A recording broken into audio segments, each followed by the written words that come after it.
Alright, so this is just going to be a quick video on why you need to look into Morelia as a first snake, or if you haven't kept the genus, why you definitely should be. Check it out.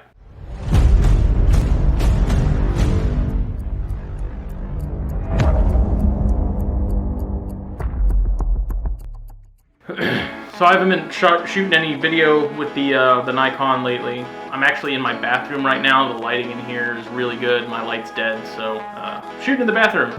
So the audio might be a little weird. But, you know, I recently got some Popwin carpets, which if you guys follow the podcast, you know that Jacob Bratz of JLB Morelia, who's kind of my partner in crime, he loves these things. He's absolutely obsessed with this subspecies. And so I somehow ended up with this female from Brian Fisher at Front Range Arboreals. And then I have a small male, like a fresh hatchling male from Riley Jimison at Riley's Reptiles out in California. And it kind of got me thinking, because these are the first Popwins or Iriangias, whatever you want to call them. There's a big debate on, are they, should they be called Iriangias, even though they're not technically, Iriangia isn't even a thing. I've always known them as IJs, so I always just kind of use it interchangeably. This girl's gorgeous though. Her name's Black Honey. Really mellow. This is the first IJ I've had in 12 years, maybe. Might even be a little longer than that. I was just thinking about it, and I was like, these Morelia as a whole have come a long way over the years in terms of popularity and who's keeping them. But they're still, I don't know, they'll never be as popular as balls. They'll never be as popular as corns, and I'm okay with that. But this is definitely a group of snakes that you should think about getting into if you're looking for something that is just kind of outside the norm. I mean, there's a handful of benefits of Morelia over other snakes. And so one being size. It doesn't matter what your living situation is, there's pretty much going to be a species of carpet or Morelia that's going to fit your lifestyle and where you're living. Popwins, prime example. This is one of the smaller subspecies. They don't get huge. They're very closely related to the Darwin carpets, which are also another smaller subspecies. And I mean, they get to be a good size. Like, they're going to get bigger than your corn snake, but it's not an unmanageable thing. They're not like any of your big constrictors. They're not like retics. They're not like berms or anything like that. They don't even come close. Like, this is a female. She's, I think, a 2017, if I'm not mistaken. Jake has some that are pretty good size. I want to say they're probably at least 4 feet. But even at that 4 feet, they're maybe like about as round as like a racquetball. And so they get big, but they don't get massive. They don't get so huge that you can't manage them. You can't handle them. You can't deal with them. They're completely manageable. And they don't really take up a ton of space. When you get into kind of the bigger varieties, like your coastals, your Brettles especially. Brettles are probably the biggest of the Morelia. They do require more space, but something like a Popwin, Darwin, inlands don't get huge. They're easily managed. They're easy to keep. They're not hard snakes to have under control. Now, there is a big misconception that coastals get to be these monster sizes and that they can get huge, and there are a few varieties that do get on the bigger side, but for the most part, coastals don't get nearly as big as everyone says they do. There's some people claim that jungles get really big too, and I've never really seen any monster jungles, but Popwins, awesome snakes, perfect. They don't get massive. They're highly variable. They come in a lot of different colors. You have some that are kind of darker, like this girl. You have some that are more orangish, like brick reddish, where like the gold color on this would be. You have some that are pale. You have some that are really dark. You have some that are, there's a lot of variation in these guys. And she's actually an import. So this was actually a wild caught, well, maybe captive hatched. I don't know the full backstory, but definitely an imported animal. So this is like how you would find them in the wild. They're naturally gorgeous snakes, just like the Brettles pythons, and y'all know that that's one of the reasons I love Brettles pythons so much, is because naturally they're just gorgeous as is. They don't need crazy morphs. They don't need to come in neon colors. They're nice as is, and these guys are no exception. One of the other reasons I like carpets so much is because for the most part they're very mellow. I mentioned in my Brettles video that my Brettles, all 4 of them, are about as chill as they get.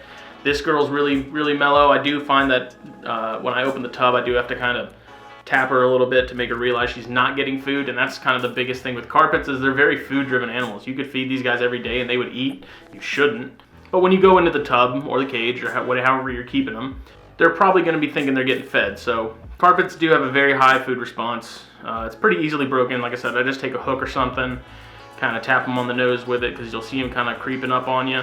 Tap them on the nose, it kind of breaks that hey, I'm getting fed mentality. And then they're super mellow and they're super chill, like this girl. I mean, she's an absolute sweetheart, which, I mean, that ties into why I also like Morelias, because my carpets and my Brettles are always out. And the green trees, obviously, because the green trees don't do anything but sit on a branch and sleep. But Morelia are very active snakes. You know, I walk into the room most of the time if I start doing stuff in the room. The Brettles all kind of come out of their hides and kind of come to the end of the tub and are hanging out, checking me out. These guys, I mean, they really don't sit still.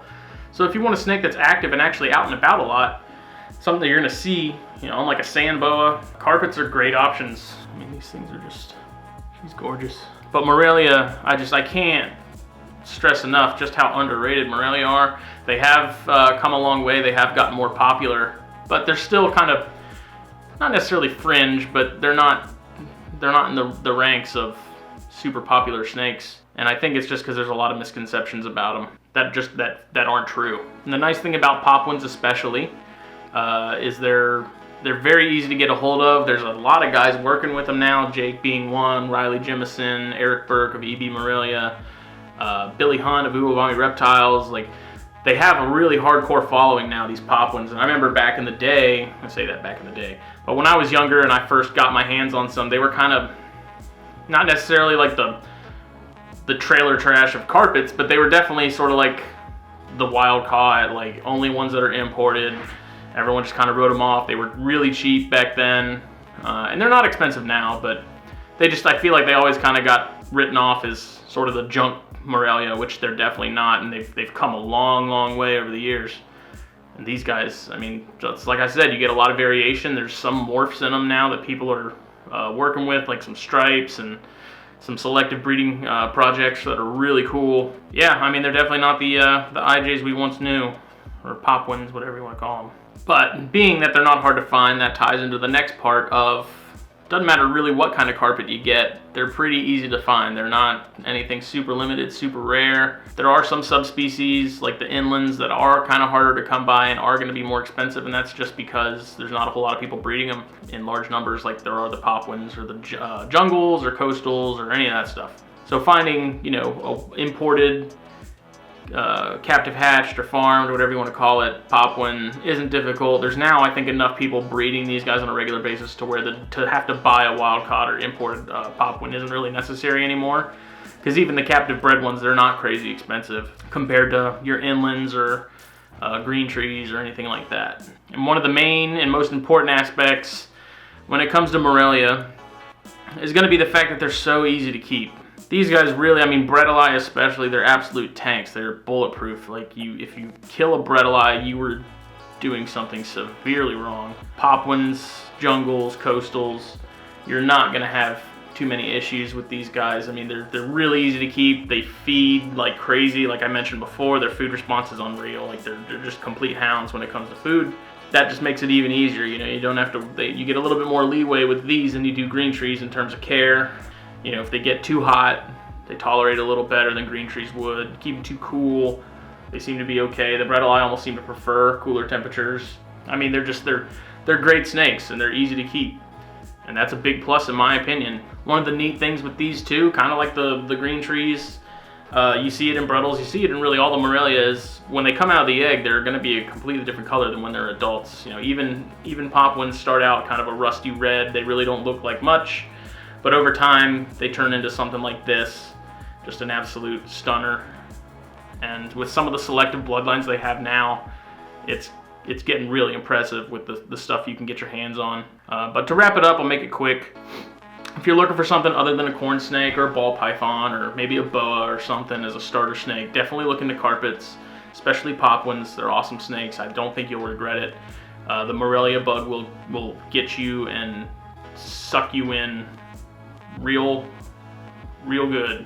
These guys are addicting. And it's because they're the complete package. They're easy to keep. They eat no problem. They have personality. They're active. You see them all the time, and they're really enjoyable snakes to keep. So if you want more, subscribe, hit the like button. all that good stuff. And see you later.